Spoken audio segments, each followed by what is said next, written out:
Hello guys, সবার কি তা খবর? আশা করি সবাই ভালো আছো, আর আমি অনেকটাই ভালো আছি। তো গাইস, আজকে দেখাতে চলেছি 10,000 টাকার চাই দিয়ে কত হাজার টাকার মাছ পাই। তো গাইস, তোমরা আমার সাথেই থাকো আর দেখতেই থাকো। তো রওনা দিয়ে দিলাম আমার চাইগুলো চানি দেওয়ার উদ্দেশ্যে, আর তোমরা দেখতেই থাকো কীভাবে যাই। আর চারিদিকেই দেখতে পারতেছো শুধু ফেনা আর ফেনা। আর তোমরা এগুলোকে কী বলো অবশ্যই কমেন্ট করে জানাও গাইস। আর আজকের হাওরের ভিউটা সত্যি খুব সুন্দর, আর তোমরা তো দেখতেই পারতেছো কত সুন্দর লাগতেছে। আর আমার ছাইগুলো আসলে একটু দূর, তাই একটু সময় লাগতেছে গাইস। তো তোমরা আমার সাথে থাকো আর দেখতে থাকো কীভাবে যাই। তো দেখতে দেখতে অবশেষে চলে আসলাম আমার ছাইয়ের কাছে। আর ছাইগুলো তো তোমরা দেখতেই পারতেছো কী ছাই, মানে এক একটা ছাইয়ের দাম 3,500 টাকা করে। আমার 3টা ছাই, তো 3টে ছাই মোটামুটি 10,000 মধ্যেই। তো গাইস, তোমরা দেখতে থাকো 10,000 টাকার ছাই দিয়ে কত হাজার টাকার মাছ পাই। তো গাইস, দেখতে দেখতে আমার ছাইগুলো ছানি দেওয়া শেষ। তো তোমরা দেখতেই পাচ্ছ তো কতগুলো মাছ পাইছি।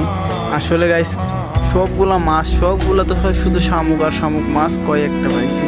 মানে এখন আপনারা বলেন 10,000 টাকার চালান দিয়ে যদি এতগুলো মাছ পাই, আমাদের মতো গরিবরা কিভাবে চলবে, কিভাবে ভাত খাইবে, কিভাবে বাঁচবে।